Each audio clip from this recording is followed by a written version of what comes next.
This episode of Console Peasant Quotes is sponsored by this 600-watt EVGA power supply. If your PC isn't VR ready yet, well don't worry, because this power supply does nothing for that. Literally nothing for that. Sure claims it can though. Or this Gigabyte GTX 1070, which oddly enough doesn't really look like a 1070.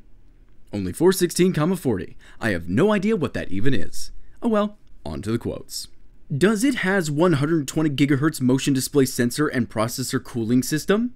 Yeah, no, I'm not debunking this one. I can't even believe I got past does it has. Whilst Android phones explode, have crashing stability issues, and is an open source OS, which means it's very easy to hack. Even a 5-year-old can hack anyone's trash Android phone. Yes, for those of you out there who don't know, Android manufacturers make their phones super hackable. I know I won't buy a phone unless my bank information is easily obtainable. What an idiot. So this guy here sported a 3-monitor setup to play Fortnite, and this guy down at the bottom says, PC isn't a gaming platform / system. And you know what, before you get angry, let's go ahead and give that to him. The PC isn't a gaming platform / system, at least not specifically. However, for it not being a gaming platform or system, it's pretty embarrassing how much better it does than every other platform that's solely designed around being a gaming platform. Funny how PC calls themselves master race when consoles are easier to use, much cheaper because a good gaming PC is like 2K to 5K at least with the highest specs. God, I'm sick of hearing this argument. This is the last time it's going into a Console Peasant Quotes episode. If someone asked you, well, if evolution exists, then why do monkeys still exist? Then your first thought is probably, this person has no idea what evolution is. The same thing's going on here. If someone tries telling you that a PC has to cost a certain amount before it's good, they don't know how computers work. Except the X1 runs games better than most gaming rigs. I have SLI 1070s. SLI 1070s because of work, by the way. And I struggle to keep 60 FPS on a few games. The One X holds 60 FPS no problem, especially in Forza 7.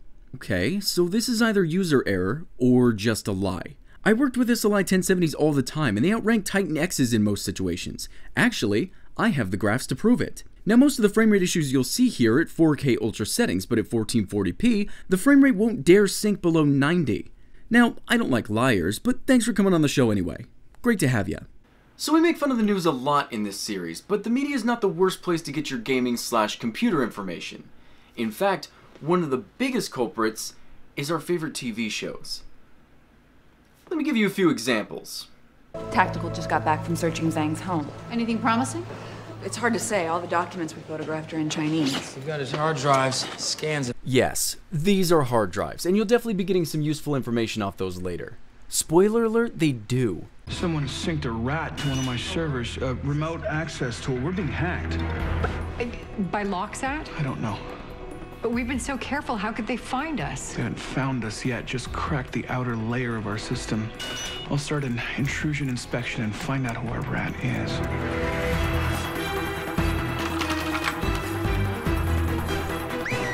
Uh-oh. What? They're onto us. Vikram's trying to track our IP address. Oh, can you stop it? No. But I can slow him down.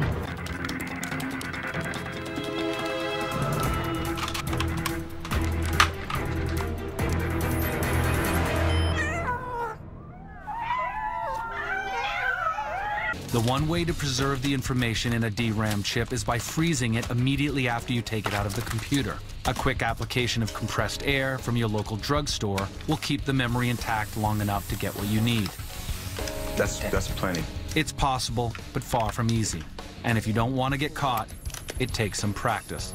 Okay, so I know what you're thinking, but this one might actually be true. Princeton University was able to take encryption keys off of DRAM by using canned air as a refrigerant. So this one's actually not as far... Madeline, what the hell? You're putting the RAM stick in upside down. He's sending electrical surges to all our previous IPs. You can't. You just can't. Cadence overclocking the Vault CPU. Well, that was nice of him. Now it'll run at peak efficiency. English, Felicity. He put a virus on the system that's gonna make the whole thing explode. Oh, of course that's what you meant. We'll isolate the node and dump them on the other side of the router. I'm trying. It's moving too fast. Oh my god, I'm being hacked. Oh my god, David, I'm being hacked. I need help.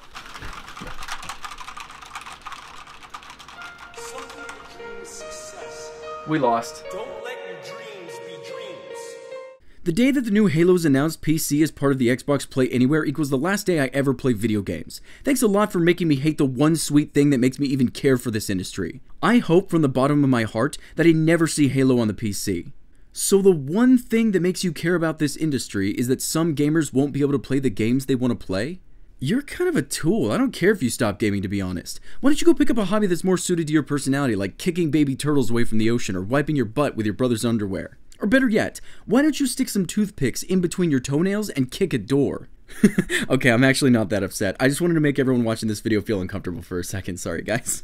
PC gamers should be subjected to an arrogance tax. PC gamers are way too arrogant with their PCMR spouting. Game devs should either never port games to PC or wait 5 years. New PC games should be limited to 1 or 2 per year. Steam should have a cap on how many games you can have in your library at a time, and if you ever go over, you're required to sacrifice a game and buy it again if you ever want to play it. Government should give money to console gamers as incentive.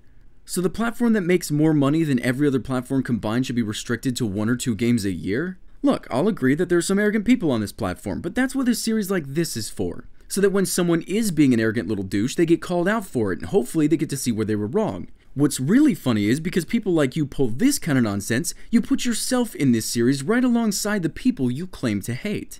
Some would call that ironic. I like to think of it as justice. Should Switch owners be called gamers? In my opinion, no. Why? Because it'd be like calling a person playing on a phone some minigames a gamer, or calling a cashier a mathematician, or a dog owner a dog trainer. In previous generation, Wii wasn't even compared often with other consoles, and wasn't considered in fanboy wars even though it has sold the most consoles. Although, theoretically, Nintendo is producing game consoles in practice, they don't have too much in common with traditional game industry due to its casual and childish brand, because otherwise we'd call Lego owners, or other toy owners, gamers. And we should consider Lego the biggest company in the gaming industry, but we don't because both Nintendo and Lego aren't gaming companies. Alright, you know what? I'll go along with it. But if you get your stipulations, then I get mine.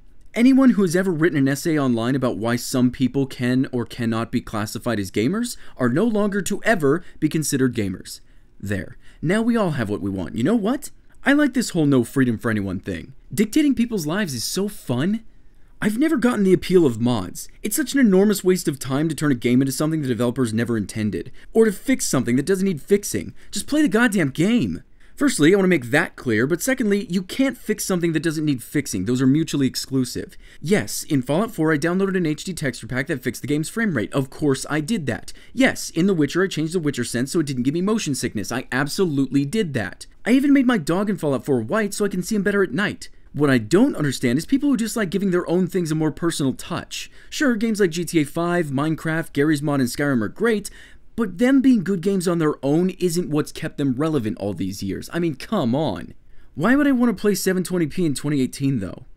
Because the difference between 720p and 8K is negligible. We've been into diminishing returns for the past decade already. More power is pointless at this point. What are you doing? I'm trying to stick this to the wall. Why don't you just use glue? Because the difference between glue and water is Sorry, let me just pull a degree in computer engineering and electrical work out of my and build a PC real quick. Not like I'm a minimum wage employee or anything. Alright boys, we need to build a PC. This won't be easy, so we're gonna need the best of the best. Bring up the list. Little J, age 5. 13 years computer engineering. Gibson, age 2. 18 years electrical work. Yeah, I know, it seems impossible, but it's like this guy says. You have to have extensive knowledge in schooling to be able to do this kind of work. And I know what you're gonna say. Well, Barry, that's not fair. They had someone there helping them out, showing them what to do. Oh, yeah, you're right. Too bad there's nothing like that out there for you to use. Like maybe a video of someone speaking as though they were a child so everything's really easy to understand. Duh. How can I increase my ping? I know that sounds backwards of what most people want, but I'm playing a game, and because I'm sitting close to the server, I'm at a huge disadvantage because the game is optimized to higher ping players. Looking for cheap methods to increase my ping rate. Thanks. And if that's not bad enough, if you use a Cat5 cable to connect your PC to your router, try lifting the cable up above the ground. Packets move more slowly uphill. I love the internet. Sorry, but if you own a PC over $700, then you're a fat, useless addition to society. This is true. You can only see 30 FPS when moving around, 60 FPS when staying still. What? What am I supposed to say to that? I can't for the life of me come back with a reply. You're dumber than I am intelligent. I'd call that a win? I have Android, and it's the worst garbage in human health story. It gave me cancer and is the root of all evil in this world. Oh my god, this is starting to make sense. Over 2 billion people have Android devices, and of those 2 billion people, 100% of them are gonna die. How far does the rabbit hole go?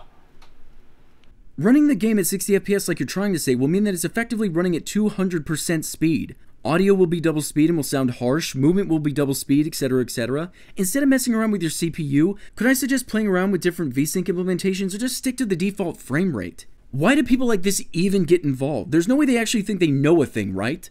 I mean, obviously they think they know a thing, but enough to always get involved like this? It's just such a waste of time on both sides, I don't understand. Why is the FPS so high? I could get it on Xbox and get way less FPS. Why is this toilet paper so soft? I could have gone to Walmart and got single ply, damn it! We harp on the media consistently in this series, so this week I'm going to give them a break. This sending clip comes from an Apple fanboy explaining how NVIDIA G-Sync works, so if you don't know, this video won't help you in the slightest. Enjoy.